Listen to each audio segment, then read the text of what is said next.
welcome to my podcast. So, we were going to have to do this episode eventually, better sooner than later, I guess, but if you've listened to any of my podcast episodes, you'll know that no matter what I'm into, whether it's movies or TV, even politically, everything that I love goes back to the influence of comic books. And this is really, whether or not I love Superman, and I do like Superman. I've been a fan of Superman for almost all of my comic book reading life. He's never been my favorite, but I'm a fan. But whether I love him or not, he is the most important character in that genre. Because he's the first character in that genre, and he's the representation of ultimate power with ultimate good. The exact inverse of absolute power corrupts absolutely. Absolute power makes you absolutely beneficent. He is our greater angel. So with that in mind, there are certain things that I am looking for from a Superman movie. There are certain things that everybody at this point is looking for from a Superman movie, especially after the dour and stentorian, serious take that Zack Snyder had on the DC Extended Universe. Which I will say, and it's well known that I enjoyed The Man of Steel, could have been something. But that's not what people are looking for, especially in this moment. They don't want a depressed and mopey Superman. So they went to the master of fun, Mr. James Gunn, to see if he could do something different, to turn the fortunes of Warner Brothers' DC Cinematic Universe properties. And I think that in that, James Gunn is probably successful. He has been successful. He's created a product for the largest number of people who in this moment need something to buoy their sense that humanity has the potential to be good in this moment, because it feels like that might not be the case in this moment. And in that, he probably succeeds, maybe. But while I think that Superman 2025 is a fun watch and a fine movie, it didn't fully work for me. I'm sorry to say that, because I've seen so many people revel in this movie, the way that I recently reveled in Thunderbolts or Sinners, movies that I very much enjoyed. I came out of this movie conflicted. There are 2.5 points that I'd like to hit as points that I think are beyond Cinema Sins level, because there are lots of Cinema Sins level things that I focused on while watching this movie that irritated me, that took me out of the experience. But there are 2.5 of those things that I think are greater than just a me thing. It's actually 2. The third thing, which I feel should be more universal, is not. It's just a me thing. I'll accept that. But before I go into those, I would like to say that, yes, I enjoyed my experience. I think the script is strong. I think the things that James Gunn is trying to do are strong. And if another director had gotten the script and toned down some of the James Gunn energy, then this could have been a fantastic movie for me. Not for everybody. I think the everybody is going to enjoy this in a much bigger way than I have. My friends who have seen it have enjoyed it tremendously. My son, who I went to see it with, enjoyed it tremendously. But my things to start off with. The first thing is casting. Before I get into that, I will say that Rachel Brosnahan is perfect. She is a perfect Lois Lane. She is plucky and self-assured in a way, the way she looks and presents herself. She's exactly who I imagine Lois Lane to be in a way that has never been presented on the big or small screen before. Rachel Brosnahan is Lois Lane. She did a fantastic, exemplary job. Nicholas Hoult as Lex Luthor, as a modern-day style Lex Luthor, kind of like an Elon Musk kind of character, except American, and actually brilliant. He was good. He's a big, young-ish actor who is able to do this kind of thing. He has played these kinds of roles before, and he knocked it out of the park. There have been many great takes on Lex Luthor. My favorite is Michael Rosenbaum. I think he was the best Lex Luthor, but it's all generational. It's from the era from which you come. I'm actually from the Gene Hackman era, but he's never been my favorite Lex Luthor. Too goofy.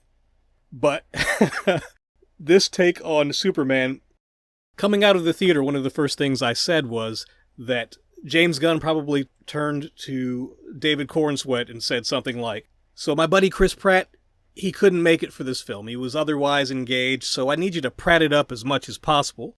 And that's not fair, because giving it some thought, what David Cornsweet is doing is not a Chris Pratt. He's just being a James Gunn character, and not Chris Pratt specifically. But what he is being is Brendan Fraser. He's Brendan Fraser as Superman.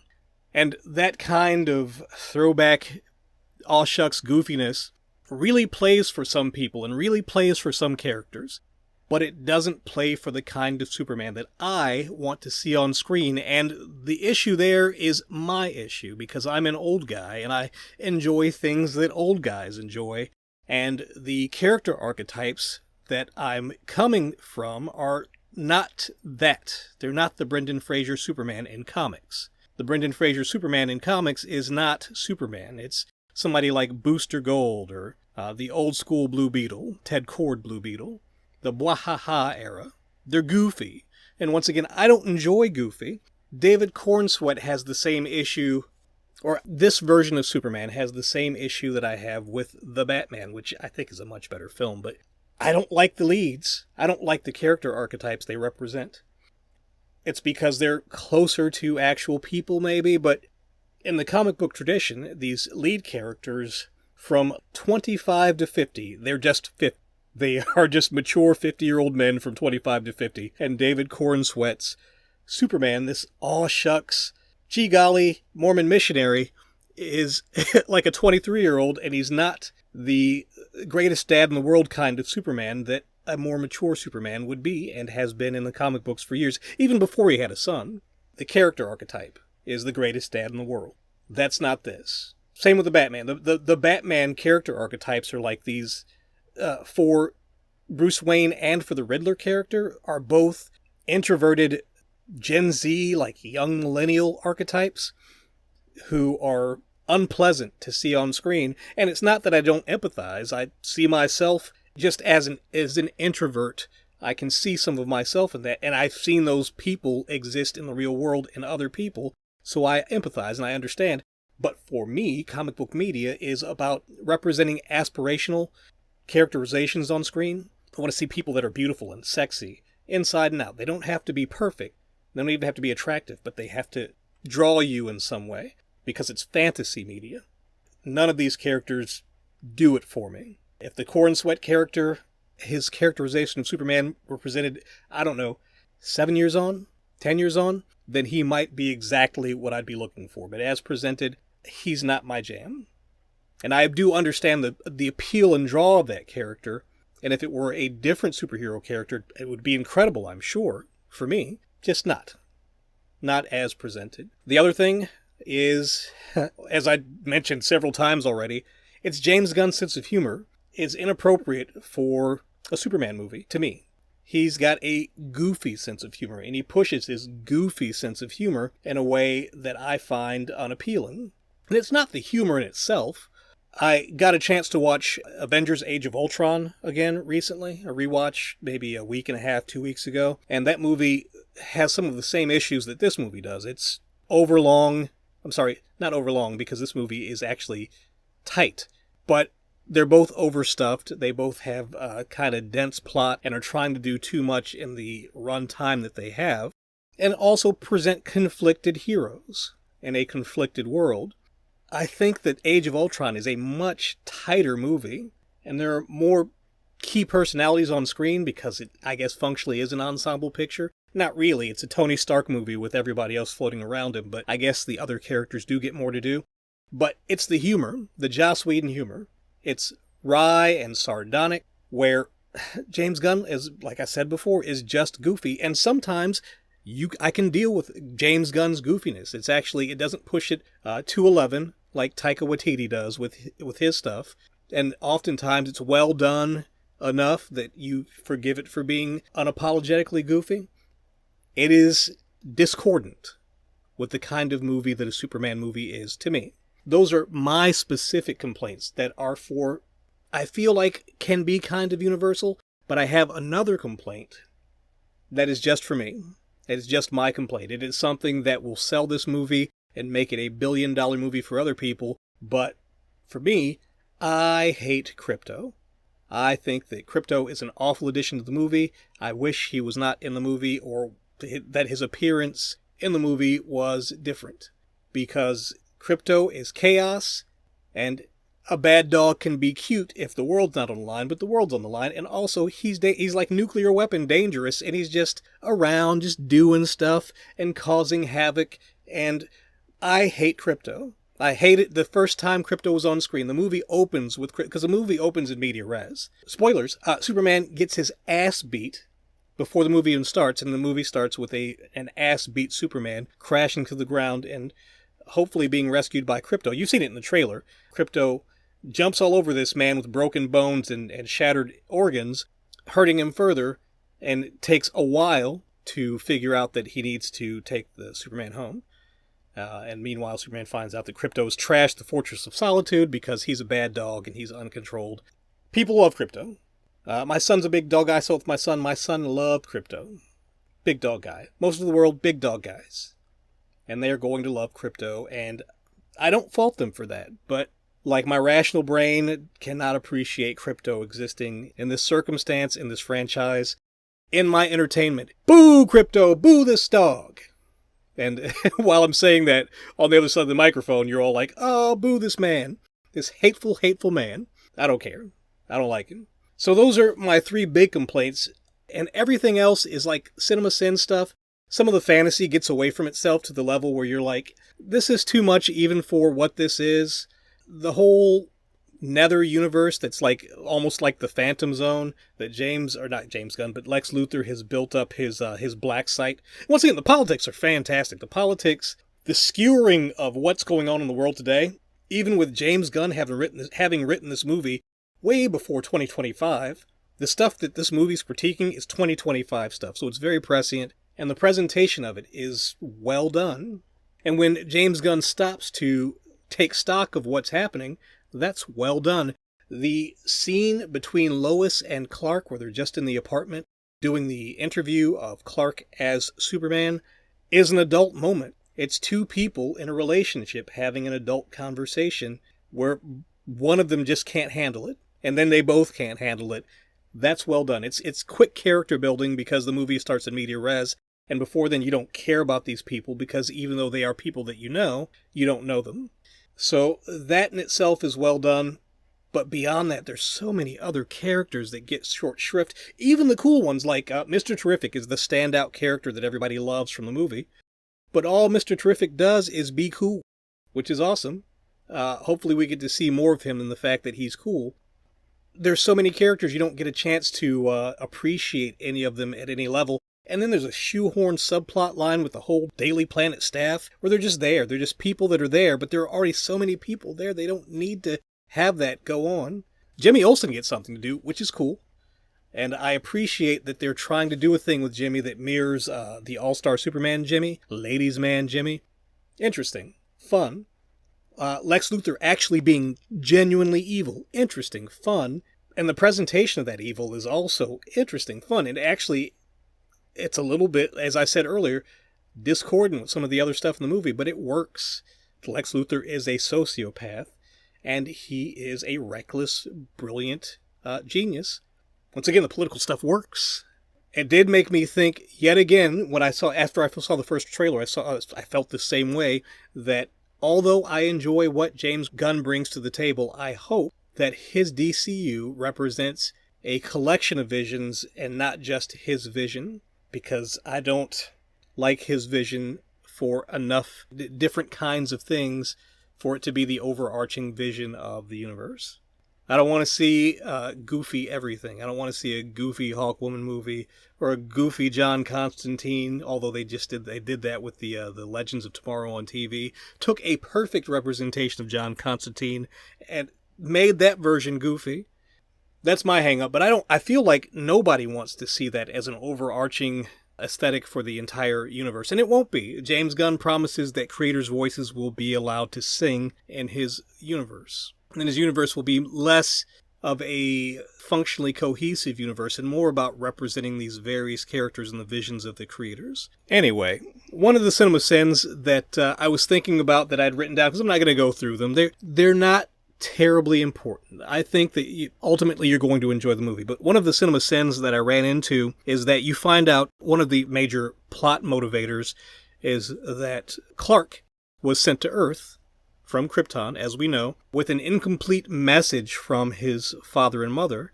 And the part of the message that he received is that his family loves him and sent him to Earth so he'll be safe. Something in there leads him to think that they sent him there to be the hope of humanity, to be the boon of humankind, but the message is incomplete. The message gets deciphered in the movie. The damaged part of the message is completed and shared with the world, and the actual message is, hey, you're a Viltrumite or a Saiyan, or not literally, but yes, we are sending you to Earth so that you can take control of the planet and populate it with your seed so that you can continue the Kryptonian race to the best of your ability. These people are stupid, which is one of the reasons we selected this planet, and they're weak, and you should have no problem ruling over them. Clark didn't know this, and this gets shared with the world.